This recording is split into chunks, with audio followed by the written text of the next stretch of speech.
What's up, all of my divine loves and my divine lovers? I love you guys from the door to the floor. I mean that, need I ever say more? You guys, this is my laugh tour.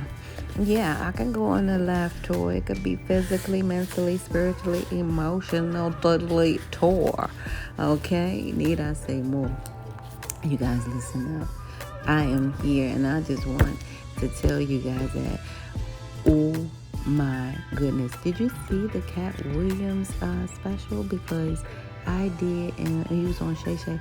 And my thing is, out of all of that whole entire interview, that was a long interview. The only thing people can take away from that is something negative. That was shocking, right? I was like, the only thing they could take away was just like negative. I heard that man say, Cat Williams himself say, the reason I rented 7 kids, because that's the way I look at adoption, like you renting kids, I don't know why. But anyway, the reason I adopted 7 kids is because I always wanted to be God's friend. Woo! That was powerful from the beginning to the end.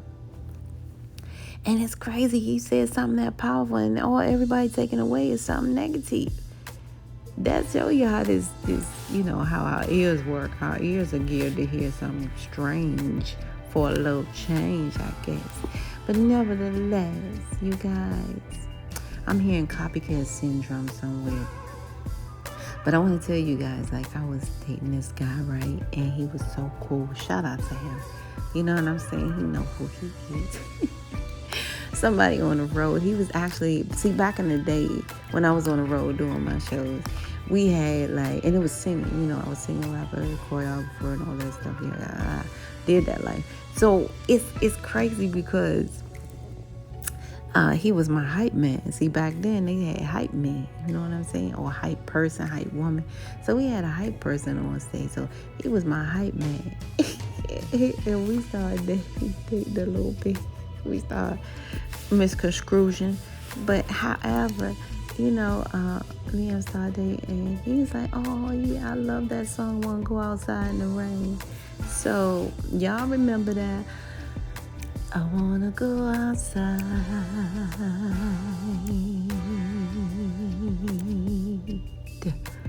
in the rain. It may sound crazy, but I wanna go outside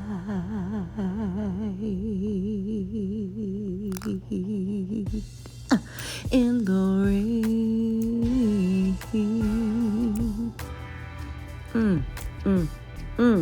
Yeah. So y'all know about that. So yeah. That's one of them classics.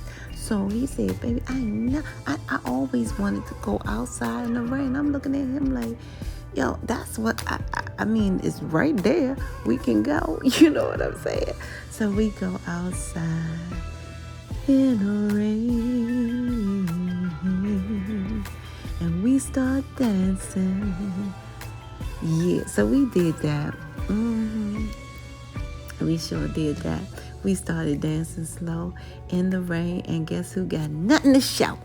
Alright, moving on. Done deal. That's all I gotta say, That's how it go. You know what I was saying? But I'm telling you guys, I was seeing for a while, I was seeing. Okay, I gotta tell you guys about this other situation that I had. It was a short-term situation, as well.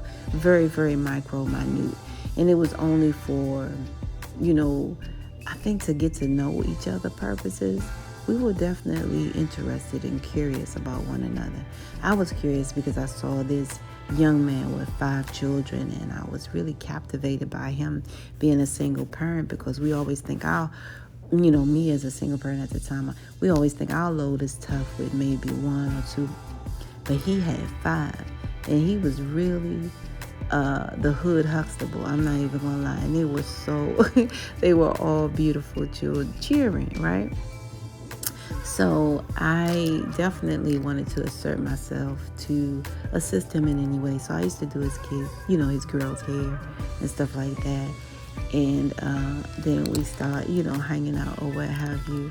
And then, the claiming came, and then we started playing the claiming game. So he claimed me, and I said, well, baby, I got to go because I got to, like 1-2 jobs ain't enough for me. I got to see what I can do with 3. So I went on out. I said, I got to get another, I got to get me another job. So I said, I'm going on an interview, baby, and I'll see you when I get back. Blah, blah, whoop, whoop. So we did that. So I'm out and about. I got my little pulley. I'm looking sharp, check. I got my wig on, check. I got my suit on, check. I got my heels on, check. I got my bob wig on, right? I'm looking like that one to see. Anyway, I'm chilling. I got the real short bob, silky black wig on. And I got my suit on. My pinstripe grayish suit, my heels on. Yes. And oh no, not pantsuit. No, don't figure me that. It, skirt suit. So here we go. So no. I'm guilty because I didn't do the pantyhose. I don't really do those. But anywho, only when we had to, way back.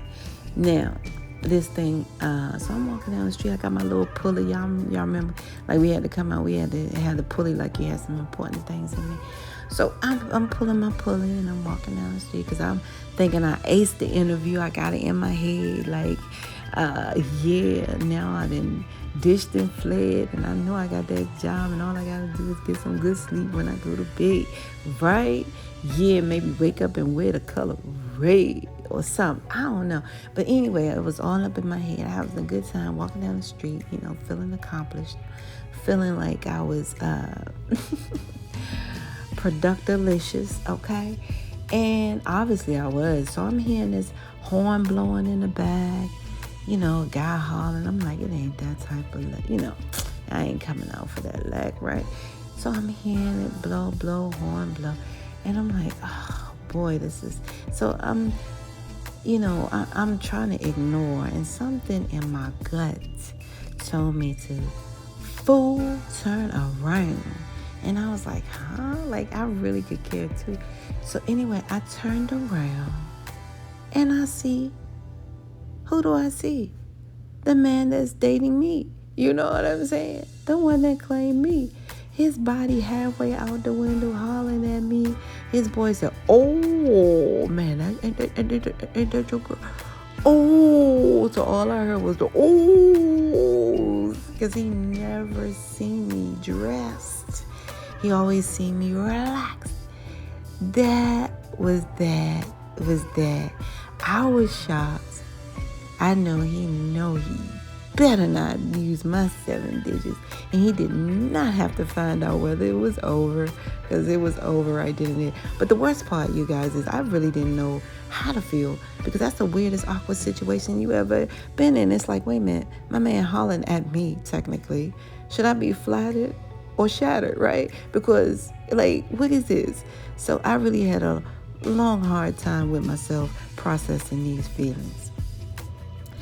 But I felt like, there was some shenanigan dealing, so I had to put it to the side and let it ride. That thing hurt, though. I'm telling you guys, from the door, it hurt. You heard me? Yeah. Mm-hmm.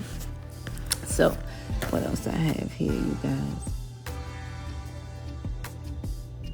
Yeah, the Cat Williams thing. I just wanted to share that with you guys, what I have so far. And I'm going to continue writing, because I really want laughs. I want just, enjoy some things. And I'm going to do the birthday read shortly. I love you guys as well. We must part ways. If life lasts in death fast, you will see or hear me again. Until then, parlay and peace be unto you. And within, oh, you guys, don't forget that Diddy. The thing with Diddy too. It's weird for me. Like, that whole thing plagued me for a while, because I kept on looking at Diddy. I'm like, it's hard to contemplate whether this person is guilty because of the first 3 letters in Diddy. It's like, yeah, he did. He's a man. It did. Like, what the? I love you guys. This is where we must part ways. If life lasts and death pass, you will see or hear me again. Until then, you guys, parlay and peace be unto you. And within one. I blame my father, though, for some of the things that, I experienced in life because, my father, he was really way before his time. My father was born 1922. You know what I'm saying? So he ain't take no mess from nowhere on this earth. Right. And plus he was born 22 and in World War II. So I don't know, all those twos mean, yeah, he was balanced, okay? But you guys, let me tell you something. He gave me a name that was unlike no other in that time. And so my name was so rare that I was afraid to speak or talk to people or tell anybody my name because it will be a long season of it'll be an episode, or it'll be a comedy session, or it'll be, like that. So I try to avoid that part when they say, oh, what's your name? And I'll be trying to run before that. I'd rather have a good conversation to you, and it could be because back then it was so rare. Now I have a name that I know is so beautiful inside and out because I know it came from his inside beauty as well. And I know why he named me that. But I'm going to tell you guys, the name was just too beautiful, obviously, because now it seemed like strippers have it, right? And I didn't know what was going on in my life and why people were so, kind of drawn to me in such a way. They really thought I was stripping. And I'm like, no. Well, I caught on a little bit too late, to it. But I was getting a lot of advancements. I didn't know where they come from. I was like, what in the world is this? Like, why is this? And that is... what is this? So when I found out that my name was also being used as a stripper name, I said to myself, that is hilarious. Nobody on this planet want to ever see me go toe-to-toe with a pole. I mean, if you ever see me trying to do some or attempt to do something as different as that, please dial 911 in advance because there will be a casualty, and that will be me. You know what I'm saying? Like, you gotta be trained or whatever on that pole. I don't know. Whatever they do, I don't see me doing it, okay? Promise you that. Yeah. And then what makes it so bad is if there ever was a show like that, I could see them being mad, the men being mad, somebody shooting their guns saying, where the real strippers at? Bring out the real strippers. These are decoys. These mishaps. Get rid of her. You know what I mean? That would be a terrible sight to see. So you guys just make a mental note. Like, and it's crazy because when it all bought, I used to go to work. I used to go to my good government job in the school system. And the more I thought people knew me, the less they knew me. So the guy would throw dollars on the table when I come to work, and I'd be like, wow, this thing is real. Like I didn't even have friends that strip. I didn't even have, my select few as like a dot. You feel me? And I was like, whoa, that thing is like, obviously it's official in his mind. Like, so he used to throw dollars, and then like I said, the people who I thought knew me, they didn't know me at all, because I was like, whoa. Yo, you don't ever want to see me near like anything like that. A pole, man. And I'm gonna say that sober or drunk in a drunk world. Like, it would not happen to me. Like, I just can't see myself doing that. Like, mastering anything like that. Like, that would be, I really think I'm sure they practice. They be doing their little thing. Me, I mess around and break the pole or something, like try to find me a saw and saw it off or cut it down or relocate it somewhere, hide that joker, because me and it will not get along, you know what I'm saying? I'm telling you. So if you ever see me in the grips of attempting anything like that, make sure you guys call 911 in advance, because there will be a casualty, and that will be me. And I promise you that I started out on Maraki, somebody. That was my dad's fault, though. But when it all boils down to the reality, it's like I started thinking, because at one point I used to get soggy about it. I'd be like, dang, I don't even know these guys, and they coming off to me, and females are coming up to me, talking about congratulations. I didn't do anything. Like, I really didn't do anything. Trust me. And it was like, congratulations on being in a magazine, dude. I'm like, whoa. Me?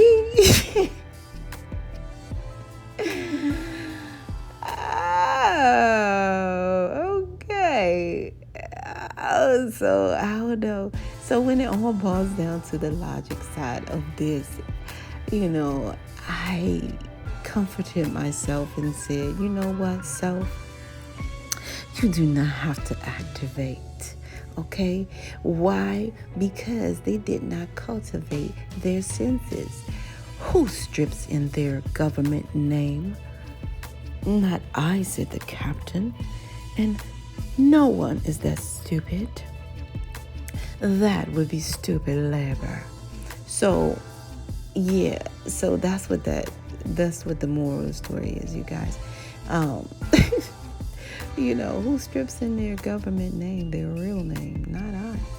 So, you guys, man, that is just my story. And it is crazy, believe me. More and more. I love you guys.